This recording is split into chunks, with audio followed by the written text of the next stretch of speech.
Hello, everyone. Welcome to Avaya's Overcoming Narcissistic Abuse curriculum. I'm Andy Anderson. My partner, Ike Allen, and I are teachers, mentors, and the co-owners of Avaya University. Avaya is the creator of over 1,000 books, films, courses, teachings, and other supportive resources. Thank you so much for being here.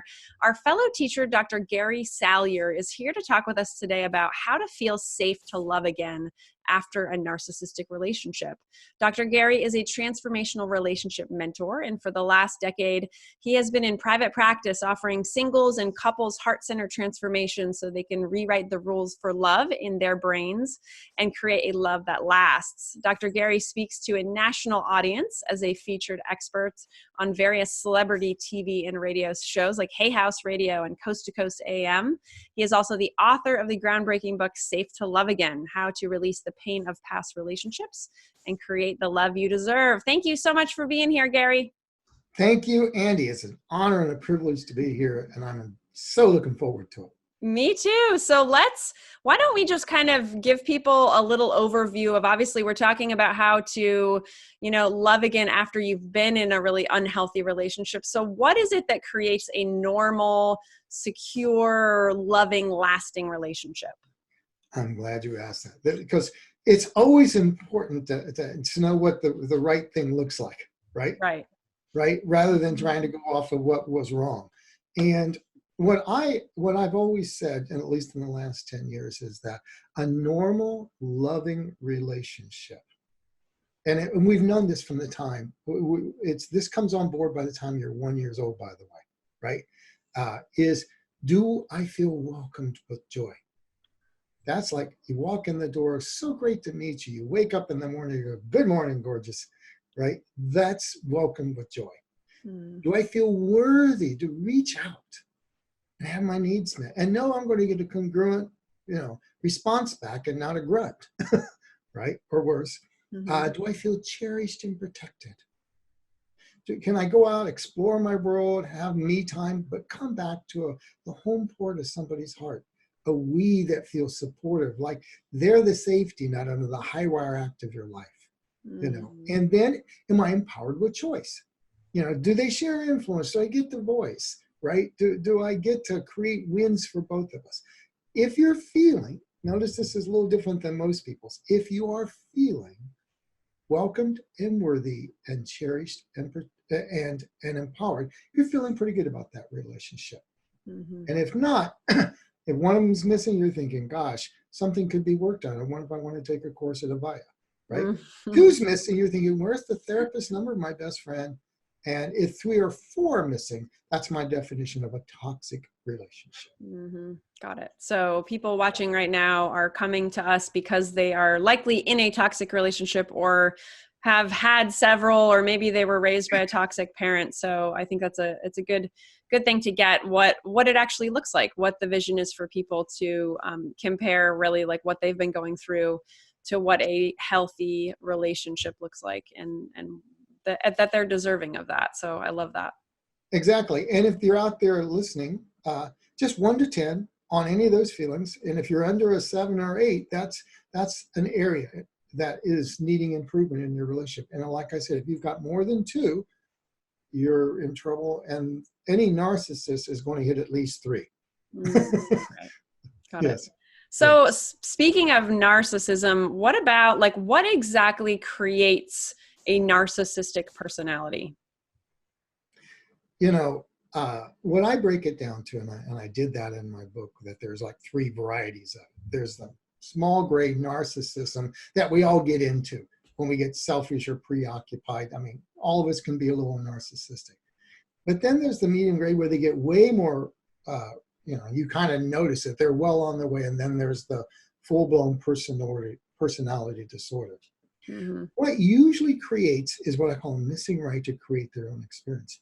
These, as a child, they were in the parenting or caregivers or somewhere along the line, they were not told it is okay to, in terms of your interior experience, to be good and bad, strong and weak,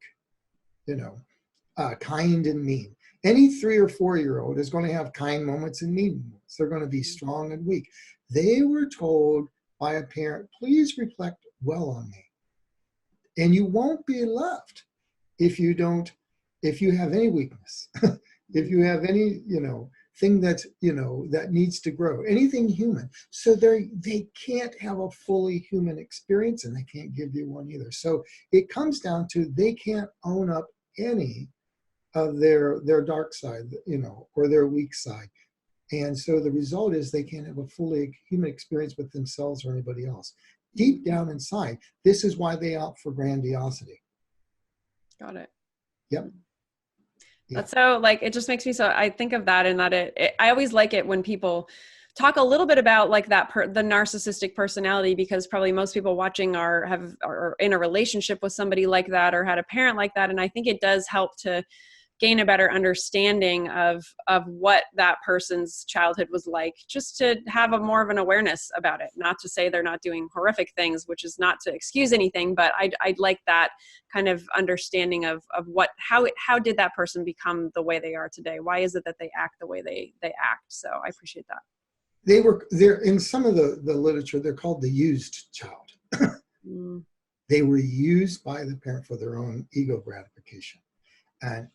And that's what all they know is like a cookie cutter being used. So it's not an accident that's the only mold they ever learned for love. So what do most people feel with a narcissist? I got used. Right. Yeah. Interesting. Yeah. They can only give what they were given. Mm-hmm. Got it. Yeah. So, like, for example, let's talk about romantic relationships. So how does this narcissistic personality affect the other person in the relationship, probably the people watching right now, and the relationship itself? On multiple levels, they will, intimacy really isn't possible with them because it's all about them. So what people will often find out is from the person who's with them is, they're very good at manipulation. They usually have pretty good social skills, right? Unlike a borderline personality disorder, they're charmers. But there's this subtle thing that eventually it comes down to you're giving and giving and giving, and it's not so much like it's a bottomless pit as it's as if your needs don't exist. Well, of course you should give to me. And if you're in a normal relationship, most people are learning and most people have stuff to grow. They will constantly turn it back on you. Mm-hmm. Oh, this is your stuff. It's called gaslighting. Mm-hmm. But the bottom part is, how can you be intimate if they won't be vulnerable, and after a while you can't be vulnerable because they turn everything back against you? It's an erosion of intimacy. There can't be a fully human contract. You'll never feel like they have your back. You'll feel used. Oftentimes you won't have a voice in the relationship. And there's way more right to love, for them to be loved than for you to feel loved. Mm-hmm. So, and after a while, the couple gets put on empty, especially the partner. There's just this feeling, they're never going to be there for me. I'm never going to get my needs met. And the key will be resentment and sometimes feeling abuse. Oftentimes feeling abused. That's absolutely. Do you think, like, also, I so often read that the codependent and the narcissist are the perfect match, and they tend to find each other. And that the person who is in the relationship with someone who's more narcissistic, you mentioned, right, like, draining their energy, draining who they are, that kind of stuff. Like, any suggestions for people on that, on how to, as they potentially get into a new relationship, how do they like maintain their boundaries, right, of themselves, not drain their own bucket, and be able to keep being who they are in a relationship? Okay. So you talk about codependency, right? It's not a term I use a lot, just seems like a label. And my view is that a label on $5 might get you something at Starbucks in many respects. But I look at it as what creates more right to give than to receive, right? There's 3 branches of that in my own. There are people who never got a full right to give and receive. They only got a right to give, give, give. They don't have a right to have their needs met. So they give and give and give. Others, though, they got no right to really separate. They only got a right to belong, to be engulfed, to be enmeshed And that's a little bit different. And then there's the people that they had to be in a relationship, mom or dad, they had to lose their own relationship, very similar to the narcissist who got, they feel swapped out. And what you have to do is to realize that those feelings of I have to give, or I can't be separate, or I have no right, I have to let them create the experience and dominate, I have to lose myself. That feeling has to be healed. We can give skills all day long and boundaries, but they don't have a right to that boundary. In fact, it doesn't feel safe having the boundary. They're trying to. So with a narcissist, you want to be able to go deep inside of you and realize you deserve to have your needs met. That feeling of worthy. You deserve to be cherished and protected. It's just not always about having their back. It's not always about giving them esteem.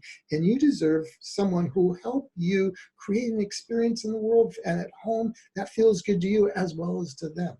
It's restoring. That's what's different about my own work, is restoring these reference feelings. Most people who get involved with a narcissist were given either a reference feeling for love of unworthy, uncherished, or disempowered. And of course, who's going to be better to give them that old feeling that the brain has associated with survival, in a sense, or bonding, one way or the other? It's going to be the narcissist, and they have it. So you got to ask, why am I attracted? And it's these feelings, the wrong feelings that don't feel good, that are pulling you towards that. Got it. So yeah, no, absolutely. I love it. And yeah, it's like our own inner, my understanding of it, and, just kind of correct me if I'm wrong as far as how you see it, but is right. A lot of us tend to have some insecurities or some I'm less than or low self-esteem and that kind of stuff. And oftentimes we can get into relationships where that is reflected back to us, so to speak, in the people that we're dating. Does that resonate with you? Oh, yeah. I mean, low self-esteem comes in lots of varieties, but at some point in time, what I argue is if you really look out, there's an epidemic of unworthiness out there. Mm-hmm. Most of it are given huge messages of unworthy. A narcissist will just prey on that. They'll butter you up, and they'll love bomb you and all that stuff. And then comes the U-turn. But what you want to do is to really work on that feeling of worthy. I just know that when the internet out there, you've got all these characteristics. Gosh, do I really have to lose 20 pounds and do Pilates and have read Dostoevsky to really be able to date this person? And as the lists get longer, all of us start feeling shorter. Mm-hmm.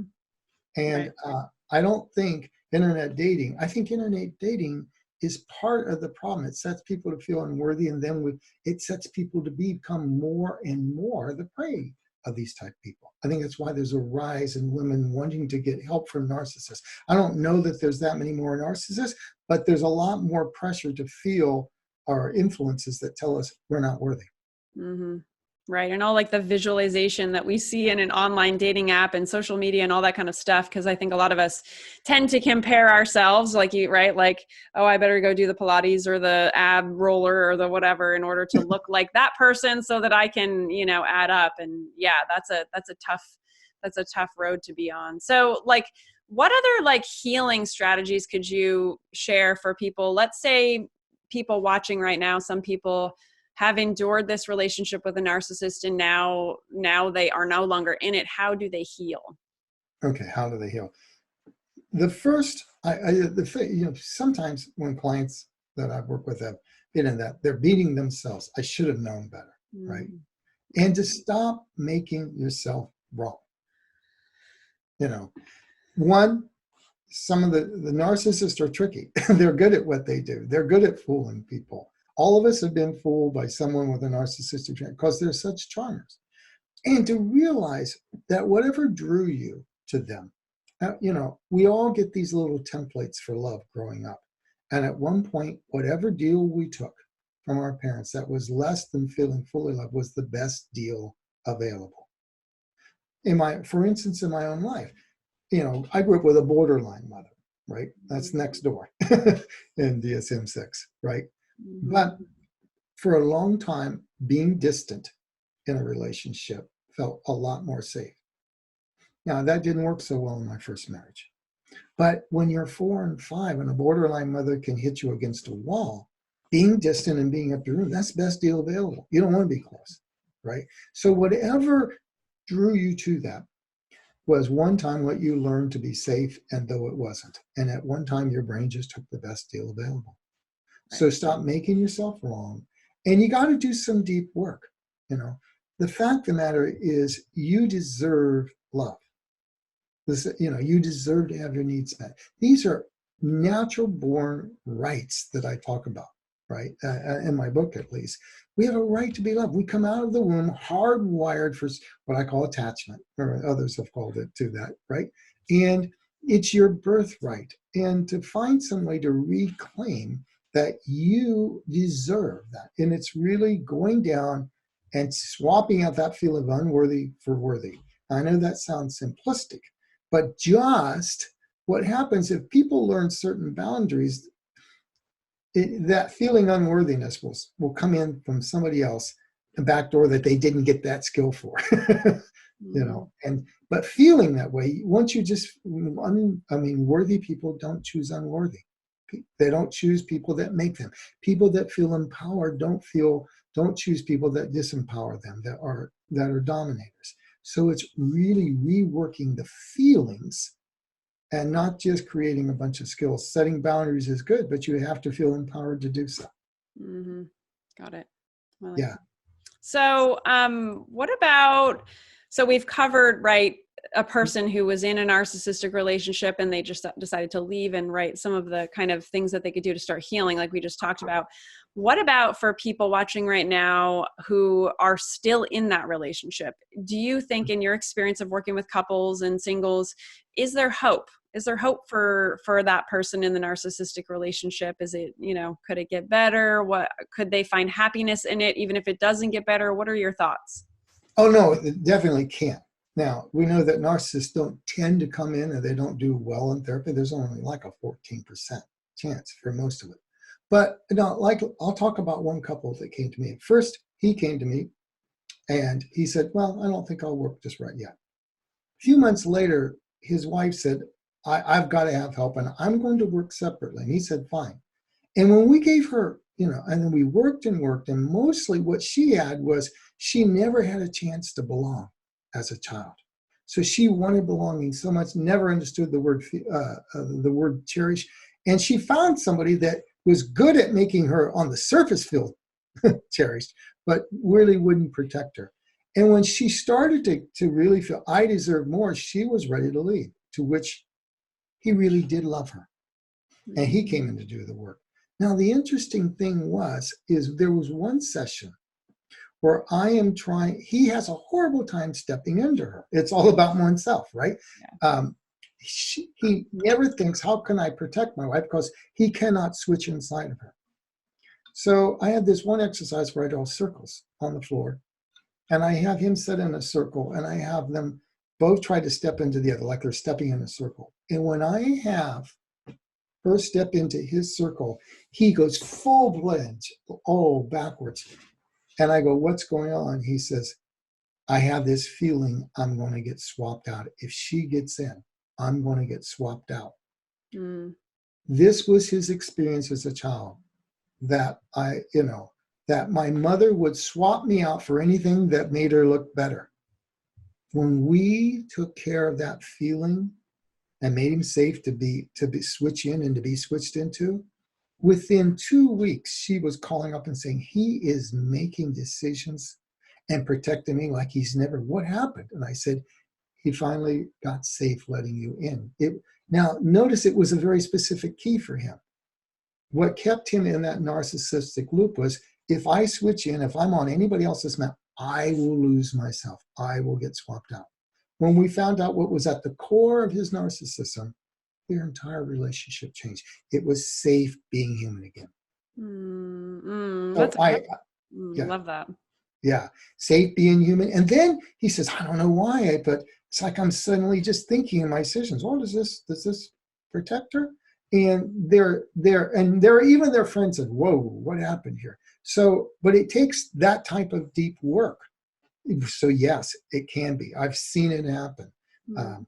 But he was willing to come in, and he was willing to truly do the deep work. I've worked with a few other narcissists who they were just trying to use the therapy to get their own agenda. That's an interesting game. I bet. I bet you see all sorts of interesting things. But thank you for sharing that. That's a great story, I think, for people, because it seems to be that most of the conversations in this kind of realm are, you're either in it and you're going to hate it and it's going to be awful, or you're going to get out of it. But it's not like you could potentially, heal both sides of what's going on and go on to have an amazing relationship. So I think that's beautiful. What about like people who, let's go back to people who have gotten out of a relationship that's unhealthy, or maybe several. How do they learn to trust again? I know trust is such a big thing with, I guess, really so many people, but also specifically people who have been in relationships where they've been, treated unfairly, poorly, that kind of stuff. Trust is an interesting thing. There's two ways when I think of trust, what gets between trust. One is if someone's been drawn to a few narcissistic relationships, as one woman said, I'm scared to death of how my brain picks men. It's and she says, I think my brain has it in for me. But again, I talk about these 4 feelings as your brain's natural reference. It's your GPS for love. So long as there's any feeling of unwelcome, unworthy, uncherished, or disempowered, still at a feeling level, body-based feeling, your picker, so to speak, is going to want to go in that direction. We have to give you these 4 feelings at a base. And the other thing too is a lot of people mistrust, they build a grievance. I was just working with a client that all men they overgeneralize, right? Or it's never going to get better, right? And we do have to let that thing go, to let it go. And I know that because, I remember being in a relationship with someone I thought I was used by, and I made the mistake for a few sessions with a therapist. This was like maybe 30 years ago, saying all women. And all session, it was some women, some women. And eventually, yes, it's true. We have to watch. Trust is usually generalized from, and we got to be able to realize there are good men and good women out there. It's just that your picker was told to go for only the bad ones. But if we upgrade that, suddenly the good ones appear all over the place. And that's the absolute truth. We are going for what our brain was trained to go for. The point is to rewire those rules of love in our brain. So you go, wow, there's Mr. Right. Yeah, I thought that's such an important thing to mention, because that does, I think when any of us get frustrated or we're going through a lot of anger or whatever, we can tend to generalize things like that. And all women are like this, all men are like this, all dogs and squirrels and whoever are like this and that. Yeah, I think that's a very human tendency, but it saddens me when I see that. Particularly people say men are X, because it seems to be more of a common thing to say men are X than women are X, at least as far as I've seen. But yeah, because that's not true. There's amazing people, both on all genders, and that's a very important thing to get. And that's a very early part of our brain that loves to generalize. I remember when my son was 3 and 4, I soon learned that once was a tradition. And that's overgeneralizing. But if our brains overgeneralize, that's what it's doing. And the problem is that once we generalize, then we really can't see the possibilities for love. What creates hopelessness? Because there's also a degree, a whole epidemic of hopelessness too. Our brain will filter for just those men, and then it will make sure we find only those men to keep us out of a relationship, so we'll be safe and won't get hurt again. Yeah, that's pretty amazing to get. And then, yes. And then we say it's hopeless, but our brain is sorting for the experience, so we'll stay out of love and not get hurt. The moment you are really safe to love again, you can feel these feelings, and you're not overdone, you're not carrying these grievances from the last one. I can't believe that narcissist did this and that. Then it's like we can see again. Mm-hmm. You know, Yeah. And what I call it, the big thing, if you've ever been in a relationship with someone that's abusive, like a narcissist, I call it the next pays for the ex. And that's not fair.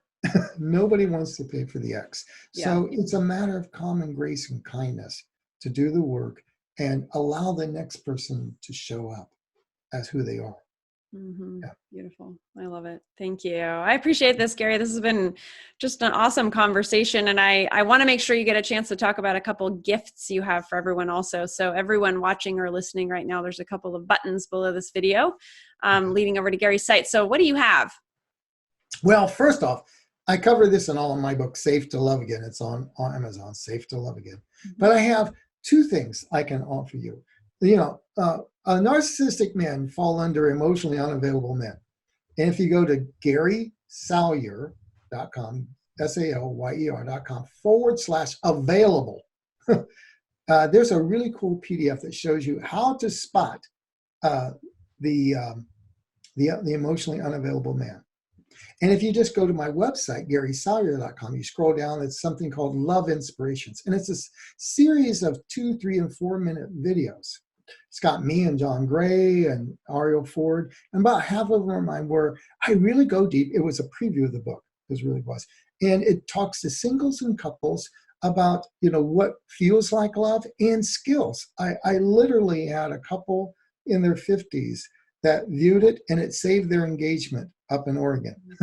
And now they're married, and they've Facebooked me and said, those videos saved our engagement with their wife. So you can get either that, there's two of them, and there's also the other one at /available. That's not hooked up to a menu, but if you go to either one of those, you're going to get some great resources.